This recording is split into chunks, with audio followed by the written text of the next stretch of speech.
하나님 아버지로부터 오는 은혜와 평강과 축복이 오늘 현장 예배와 또 온라인 예배에 나오실 모든 분들 위해 임하시기를 주님의 이름으로 축원드립니다.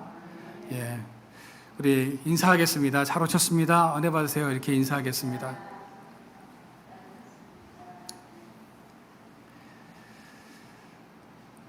여러분, 바닥이 하얀 아주 아무것도 없는 깨끗한 방이 있다고 가정해 보십시오. 여기에 누군가 자루를 들고 와서 그 방 안에 돌들을 바닥에 다 쏟아 놓습니다. 거기엔 수많은 종류의 돌들이 있는데 자갈부터 시작해서 다이아몬드, 원석까지 아주 다양한 돌들이 있습니다. 이 돌을 쏟아 놓은 사람이 이렇게 말을 합니다. 이 수천 개의 돌들 중에 딱 5개만 마음에 드는 돌을 고르십시오. 단 1,000만 원의 입장료를 내야 합니다. 이런 제안에 여러분들은 어떻게 하시겠습니까?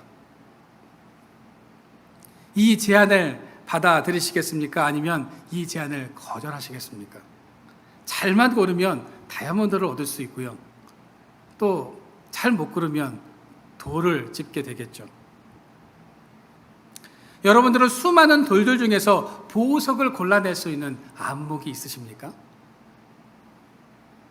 보석의 원석을 볼 수 있는 안목이 있는 사람에게 이 제안은 노다지 게임이겠지만 안목이 없는 사람에게는 위험천만한 도박이나 다름없을 것입니다. 보석보다는 엉뚱한 돌을 집을 확률이 훨씬 더 높기 때문입니다. 오늘 사진을 한번 보여주시겠어요? 여러분, 이 돌들이 어떤 돌인 것 같으십니까? 첫 번째 사진의 돌은요, 다이아몬드 원석입니다. 두 번째 원석은요, 루비 원석입니다. 루비 좀 색깔이 조금 나죠? 예. 세 번째는 어떤 원석일까요? 어떤 보석에? 사파이어의 원석입니다. 여러분, 이런 돌들을 산에서 본다면 우리는 어떨 것 같으십니까? 아마 그냥 지나칠 겁니다. 왜냐하면 그것이 보석인지도 모르기 때문입니다. 우리에게는 보석의 원석을 볼 수 있는 눈이 없기 때문입니다. 외국의 어느 한 꿩 농장에 가면 아주 신기한 것이 있는데 그 농장의 공중에는 그물이 없다고 합니다. 보통은 꿩들이 막 날아가기 때문에 사방에 그물을 다 칩니다. 특히 이게 공중으로 잘 날기 때문에 위를 아주 더 단단하게 잘 이렇게 그물을 치죠. 그런데 그 농장에는 이 공중에 그물이 없습니다. 그리고 또 한 가지 신기한 것은 꿩들이 아주 작은 모자들을 하나씩 다 쓰고 있다는 겁니다. 꿩은 하늘이 보이지 않으면 날지 않는 습성을 가지고 있다고 합니다. 아예 날려고 하는 시도조차 하지 않는다라는 거죠. 그래서 꿩의 머리에 모자를 덮어서 하늘을 볼 수 없게끔 해 놓았다는 것입니다. 여러분, 눈이 가리워진 꿩은요, 파란 하늘을 날 수 있는 아주 튼튼한 날개를 가지고 있음에도 불구하고 주인이 던져주는 모이만 먹으면서 땅을 바라보며 살아간다는 것입니다. 그렇게 살이 찐 꿩들은 어떻게 됩니까? 결국 음식점에 팔려가는 신세가 되고 만다라는 거죠. 여러분, 우리는 어떻습니까? 우리는 영적으로 더 높이 날아오를 수 있는데 혹시 우리의 영적인 눈이 가리워져서 눈앞에 있는 것에만 집착하면서 살아가다가 영적인 것들을 혹시 놓치고 살아가는 것은 아닙니까? 사람이든 동물이든 무엇을 보느냐가 중요합니다. 인생은 무엇을 보느냐에 따라서 달라진다는 거죠. 우리가 바라보는 대상과 그 방식에 따라서 삶의 방향이 달라지기 때문입니다. 무엇을 어떻게 보느냐가 그 인생의 깊이와 수준을 결정을 합니다. 오늘 성경에 보면 안목이 뛰어난 한 인물이 나옵니다. 그가 바로 니고데모이죠. 니고데모는 지금 예수님이 보통 분이 아니심을 한눈에 알아보았습니다.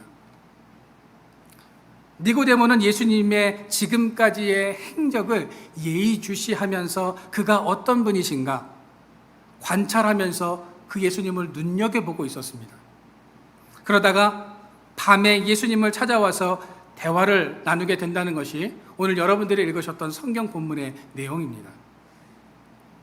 그렇다면 오늘 본문은 우리에게 어떤 메시지를 전하고 있는 것일까요? 오늘 본문은 우리에게 아주 중요한 한 가지 말씀을 전하고 있습니다. 하나님 나라에 들어갈 수 있는 방법을 알려주고 있다는 거죠. 그 방법이 무엇인지 우리가 알아보면서 같이 은혜를 나누고자 합니다. 오늘 본문 1절 말씀해 보시면 니고데모가 어떤 지위와 신분을 가지고 있었던 사람인지 성경은 아주 간략하게 소개하고 있습니다. 1절 말씀해 보십시오. 바리새인 중에 니고데모라 하는 사람이 있으니 유대인의 지도자라. 여러분, 성경은 니고데모에 대해서 유대인의 지도자라고 말하고 있지만 그는 우리가 생각하는 것보다 더 높은 위치에 있는 사람이었습니다. 그는 예수님이 사시던 시대에 최고의 지성인이었습니다. 니고데모는 사내들인 공의회의 의원으로서 유대인 중에서도 지도자급에 속한 사람이었습니다. 원어에 보면 니고데모를 소개할 때 아르콘이라는 단어를 사용하고 있습니다. 이 아르콘이라는 용어는 통치자, 왕에게만 사용하는 단어입니다. 즉 그는 회당장이면서 사내들인 의원이었고 재판관의 역할을 했던 사람이었다는 것을 알 수 있다는 거죠. 오늘날로 말하면 엄청난 권력을 가지고 있다는 것을 말해주는 것입니다. 니고데모에게는 또한 범인을 체포할 수 있는 이 체포권까지 가지고 있었습니다. 이런 지성인이고 막강한 권력을 가지고 있는 니고데모가 지금 예수님께 찾아옵니다. 그것도 밤에 찾아왔습니다. 니고데모는 왜 예수님을 밤에 찾아왔을까요? 주석에서는 세 가지로 추측을 하고 있습니다.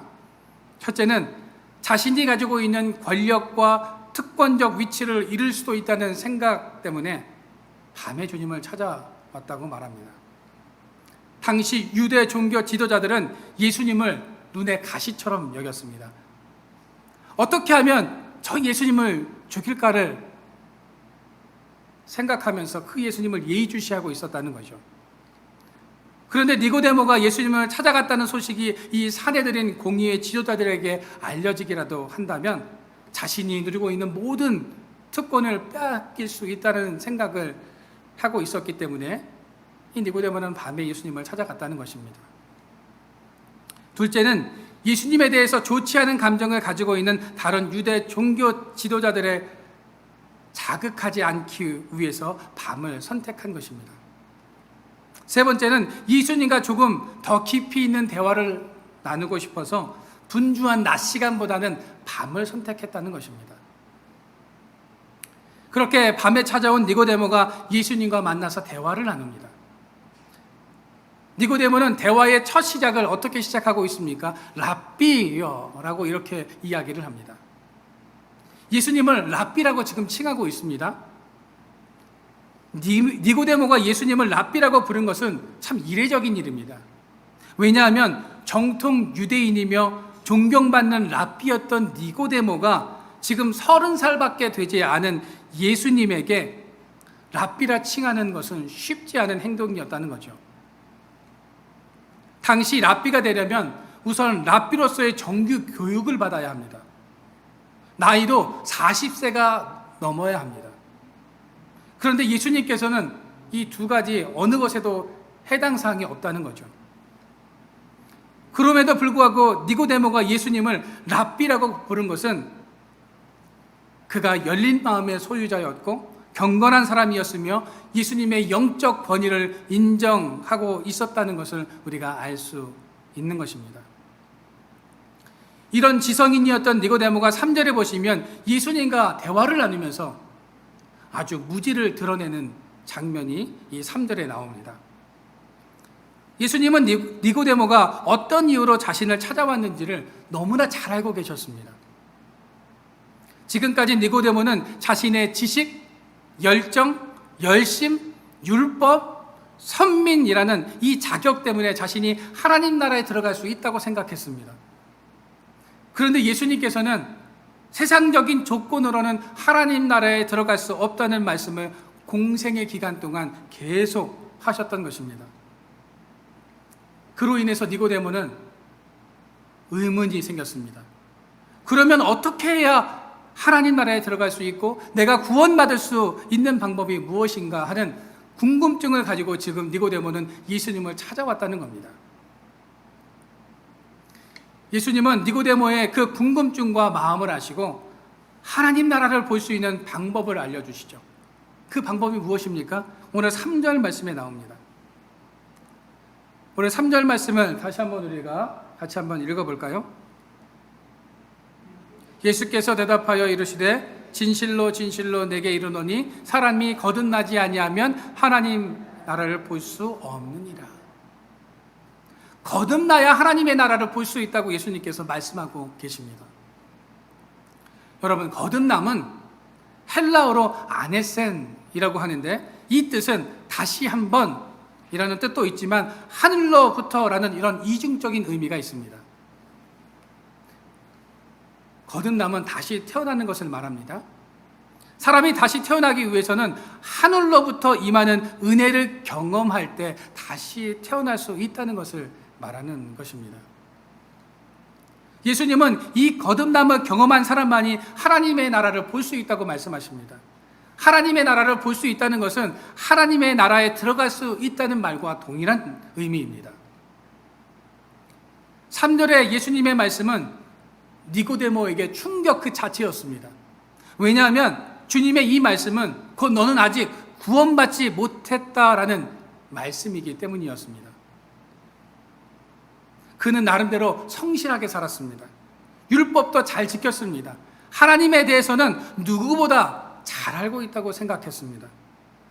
그런데 주님은 그 니고데모에게 그 조건이 하나님 나라에 들어갈 수 있는 조건이 될 수 없다라고 지금 말씀하고 계십니다.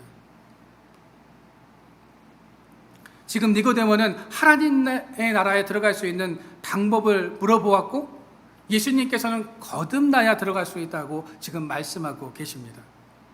그런데 니고데모는 지금 예수님의 말씀을 제대로 이해하지 못하고 있는 것 같습니다. 왜냐하면 예수님께서 거듭나야 하나님의 나라에 들어갈 수 있다고 말씀을 하시는데 이 니고데모가 동문서답을 하죠. 4절 말씀입니다. 니고데모가 이르되 사람이 늙으면 어떻게 날 수 있사옵나이까? 두 번째 모태에 들어갔다가 날 수 있사옵나이까? 예수님께서는 영적으로 거듭남을 말씀하고 있는데 니고데모는 사람이 어떻게 다시 태어날 수 있습니까? 다시 태어나려면 엄마의 뱃속에 다시 들어갔다가 다시 나와야 되는데 어떻게 이런 일이 있을 수 있습니까? 이렇게 이야기를 하고 있습니다. 이 대화에서 그가 영적으로 얼마나 무지했는지를 우리는 알 수 있다는 겁니다. 니고데모는 예수님의 말씀인 거듭남에 대해서 지금 제대로 이해를 하지 못하고 있습니다. 그도 그럴 것이 니고데모는 지식적으로 율법과 하나님에 대해서는 능통한 사람이었지만 영적 세계에 대해서는 아무것도 모르는 사람이었다는 것입니다. 오늘날로 말하면 성경을 잘 알고 있을 뿐 성령의 놀라운 역사를 체험하거나 경험해 본 적이 없다는 것입니다.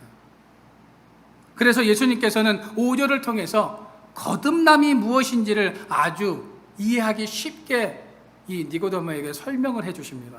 5절 말씀입니다. 우리 5절 말씀을 같이 한번 읽어볼까요?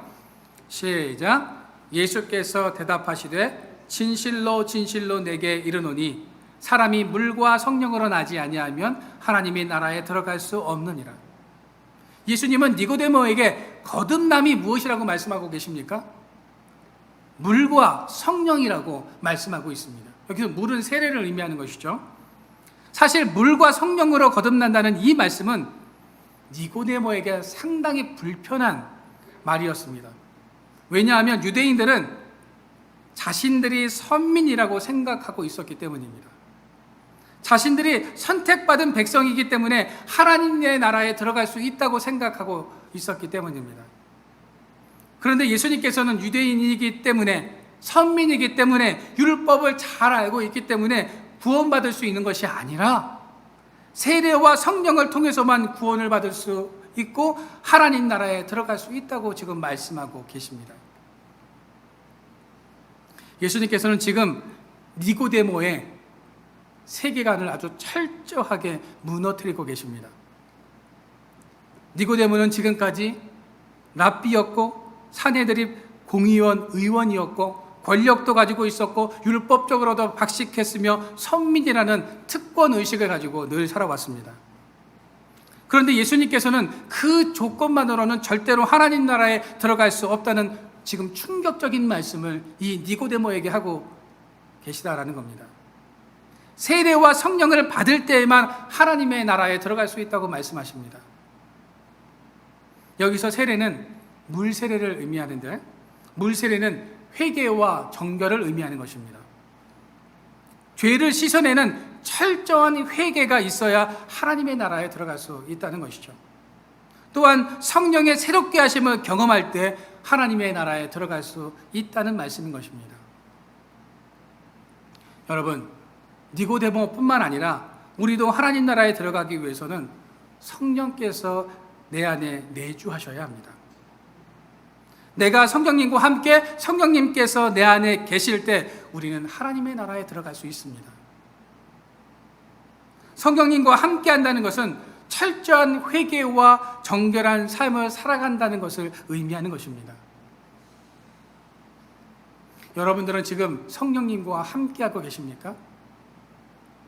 지금 정결한 삶을 살아가고 계십니까? 죄악과 성령님은 한 공간에서 같이 공존하실 수 없습니다. 빛과 어둠이 공존할 수 없듯이 죄와 성령은 함께 할 수 없는 것입니다. 성령님께서 내 안에 들어오시려면 우리는 정결해야 합니다. 정결하지 않으면 성령님은 우리 안에 들어오실 수 없습니다. 우리 안에 계시고 싶어도 계실 수 없다는 거죠. 그래서 우리는 나 자신을 늘 돌아볼 수 있어야 합니다. 내가 죄악 가운데 있는지, 내가 성령님과 함께하고 있는지를 늘 점검해야 한다는 거죠. 오늘 6절 말씀해 보십시오. 육으로 난 것은 육이요 영으로 난 것은 영이니 라고 말씀하고 있습니다. 원어에 보면 육을 하나님의 은혜를 떠난 인간의 부패한 본성이라고 이렇게 설명을 하고 있습니다. 여러분, 예수님께서는 지금 니고데모에게 육에 속한 사람, 즉 부패한 인간의 본성을 가지고 있는 사람은 하나님 나라에 들어갈 수 없다고 말씀하고 있는 것입니다. 예수님은 니고데모에게 지금까지 너가 추구하던 모든 것은 육이었다고 말씀하십니다. 이제 그 육에서 벗어나서 거듭날 것을 말씀하고 계시죠. 영적인 것을 추구하며 살아갈 것을 말씀하고 있는 것입니다. 여러분들은 영에 속한 사람들이십니까? 아니면 육에 속한 사람들이십니까? 구원을 받으신 분들이십니까? 아직 구원을 받지 못하신 분들이십니까? 거듭난 사람입니까? 거듭나지 못한 사람입니까? 하늘에 속한 사람입니까? 아니면 땅에 속한 사람입니까? 스스로 이 질문을 나 자신에게 한번 던져보시기를 바랍니다. 내가 영에 속한 사람인가? 육에 속한 사람인가를 우리가 확인할 수 있는 방법이 있습니다. 시편 14편 1절 말씀에 우리가 같이 이 말씀을 한번 읽어보도록 하겠습니다. 시작. 어리석은 자는 그의 마음에 이르기를 하나님이 없다 하는도다. 그들은 부패하고 그 행실이 가증하니 선을 행하는 자가 없도다. 육에 속한 사람은 두 가지 특징을 가지고 있다는 겁니다. 하나님이 없다고 말을 합니다. 그리고 선을 행하지 않는다는 겁니다. 즉 하나님을 인정하지 않고 죄를 지으며 살아가는 사람은 하나님의 나라에 들어갈 수 없다고 성경은 말씀하고 있는 것이죠. 성경은 이런 사람을 어떤 사람이라고 말씀하고 있습니까? 어리석은 사람이라고 말씀하고 있습니다. 지난주 설교에서 왜 부자가 어리석은 사람이라고 말씀드렸습니까? 인생의 주인이 자기 자신이라고 착각했기 때문입니다. 지금까지 쌓아놓았던 모든 것이 자신의 것이라고 착각하고 인생을 자기 마음대로 계획해 놓았기 때문이었다고 말씀드렸습니다. 여러분, 어리석은 사람은 육의 삶을 살아갈 수밖에 없습니다. 육에 속한 사람은 결코 죄를 분별할 수가 없습니다. 그래서 영안이 열리지 않은 사람은 사탄의 노예가 되어서 무기력하게 끌려다니면서 거룩함과 거리가 먼 그런 삶을 살아가게 된다는 것입니다. 삼손을 보십시오. 그는 나실인이었는데 들릴라라는 여인에게 무기력하게 끌려다니다가 결국 안타까운 인생의 결말을 맞았지 않습니까? 우리의 영안이 열려 있지 않으면 이 모든 사탄의 전략을 이해할 수 없고 그 영적인 전쟁에서 승리할 수 없게 되는 것입니다.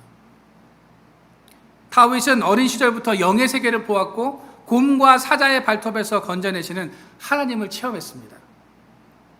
그래서 비록 어린 나이였지만 골리앗 앞에서도 당당할 수 있었던 영적인 사람이었습니다. 열왕기 하 6장에 보면 아람 왕의 도단에 있는 성을 에워쌉니다. 엘리사의 사원이 아침에 일찍 일어나서 보니까 아람 군대가 성을 포위하고 있는 것을 보고 엘리사에게 가서 내 주여 우리가 어찌하리까? 라고 이렇게 말을 합니다. 그때 엘리사가 무엇이라고 말을 합니까? 두려워하지 말라. 우리와 함께한 자가 저와 함께한 자보다 많으니라 라는 말을 하죠. 엘리사의 눈에는 불말과 불병거가 보였지만 사환에게는 그것이 보이지 않았다는 겁니다. 이것이 이 땅에서 두려워하는 자와 두려워하지 않는 자의 차이입니다. 영적으로 눈이 열린 사람과 닫혀진 사람의 차이이다라는 것입니다. 영이 열려 있는 사람은 어떤 어려움 속에서도 두려워하지 않습니다. 우리 뒤에 있는 하나님의 군대를 보기 때문입니다. 그러나 영이 닫혀 있는 사람은 눈에 보이는 현상 때문에 우리가 어찌할까 하는 이런 한탄의 말을 한다는 거죠. 지금 여러분들의 영적인 눈은 열려 있습니까? 아니면 닫혀 있습니까? 지금 우겨싸움을 당함으로 인해서 두려워하고 계십니까? 아니면 하나님의 군대를 보고 계십니까? 바라기는 영적인 눈이 밝아져서 우리 뒤에서 역사하시는 하나님의 군대를 볼 수 있게 되어지기를 소망합니다. 뇌성마비를 앓는 송명희 시인의 아름다운 찬양 중에 나라는 그런 찬양이 있습니다. 여러분 이 찬양 아세요? 네. 나 가진 재물 없으나 나 가진 지식 없으나 나 남에게 있는 건강이 있지 않으나 나 남이 없는 것 있으니 왜 이러죠? 예, 음이 자꾸 떨어집니다. 예, 나 남이 못 본 것을 보았고 나 남이 듣지 못한 음성 들었고 나 남이 받지 못한 사랑 받았고 나 남이 모르는 것 깨달았네. 손명희 씨는 지금 자신이 가지고 있는 것은 아무것도 없다고 고백합니다. 재물도 없고 지식도 없고 건강도 없다고 말합니다. 남이 가진 것 하나도 갖지 못했다고 말하고 있습니다. 하지만 그는 원망하거나 속상하지 않았습니다. 오히려 남이 없는 것을 갖고 있고 남이 보지 못한 것을 보았다고 감사의 노래를 하고 있습니다. 그렇다면 남이 못 본 것이란 과연 무엇일까요? 바로 하나님의 은혜, 하나님의 역사, 하나님의 손길입니다. 그렇습니다. 영안이 열리면 남이 볼 수 없는 것을 볼 수 있기에 승리의 삶을 살아갈 수 있는 것입니다. 여러분, 요셉이 승리할 수 있었던 비결이 무엇입니까? 보이지 않는 하나님의 손길을 신뢰했기 때문입니다. 요셉은 결코 눈앞의 일에 급급하지 않았습니다. 애굽의 총리가 된 후에 자신을 노예로 팔았던 형들을 만났을 때에도 복수하지 않았습니다. 만약 요셉이 영안이 열려 있는 사람이 아니었다면 그는 복수의 화신이 되었을 겁니다. 자신을 힘들게 했던 형들과 자신을 모함하고 배신했던 사람들을 그냥 가만히 두지 않았을 겁니다. 우리는 요셉의 고백 속에서 그가 얼마나 영적인 사람이었는지를 알 수 있죠. 창세기 50장 20절입니다. 우리 같이 한번 읽어보겠습니다. 당신들은 나를 해하려 하였으나 하나님은 그것을 선으로 바꾸사 오늘과 같이 많은 백성의 생명을 구원하게 하시려 하셨나니. 요셉은 하나님의 손길을 생생하게 보면서 고난을 재해석하는 탁월함을 가지고 있었습니다. 이것이 요셉의 승리의 비결인 것입니다. 누가복음 19장에 보면 삭기오가 예수님을 만나기 전까지는 남을 속이고 빼앗는 것을 아주 당연하게 여기며 살았습니다. 도리어 세상은 강한 자만이 살아남을 수 있어 라고 생각을 하면서 자신을 변호하며 살았는지도 모르겠습니다. 그런데 예수님을 만나고 나서 그의 삶의 해석이 달라지지 않습니까? 만약 내가 다른 사람의 것을 속여 빼앗은 일이 있으면 4배나 갚겠다는 이야기를 합니다. 지금까지 자신의 삶에 대해 회개하고 새로운 삶을 살겠다고 다짐을 합니다. 예수님을 만난 삭개오는 그의 삶의 해석이 달라졌다는 거죠. 노아는 120년 동안 방주를 지으면서 사람들의 조롱과 손가락질을 받았습니다. 중도에 포기하고 싶은 그런 마음들도 아마 있었을 겁니다. 그러나 그 믿음의 길을 끝까지 포기하지 않았습니다. 남들이 볼 수 없는 심판의 날을 미리 보았기 때문에 그는 다른 사람들과 다른 삶을 살아갈 수 있었다는 거죠. 여러분, 영적인 눈이 열리면 우리의 삶의 모든 상황을 긍정적으로 받아들이는 능력을 가지게 됩니다. 그러면 인생이 달라지게 됩니다. 삶의 해석이 달라지게 됩니다. 원망과 불평이 사라지고 매일의 삶의 감사로 흘러넘치게 된다는 것입니다. 여러분, 물과 성령으로 거듭난 삶을 통해서 우리의 속사람이 날로 새로워지는 이런 역사가 일어나기를 소망합니다. 죄악된 행실을 끊고 정결한 삶을 사는 거듭난 인생들이 되시기를 바랍니다. 육이 아닌 영적인 것을 바라볼 수 있는 안목이 있어지기를 소망합니다. 무엇보다 성령님과 함께하는 삶을 통해서 하나님 나라를 볼 수 있고 하나님 나라에 들어갈 수 있게 되어지기를 소망합니다.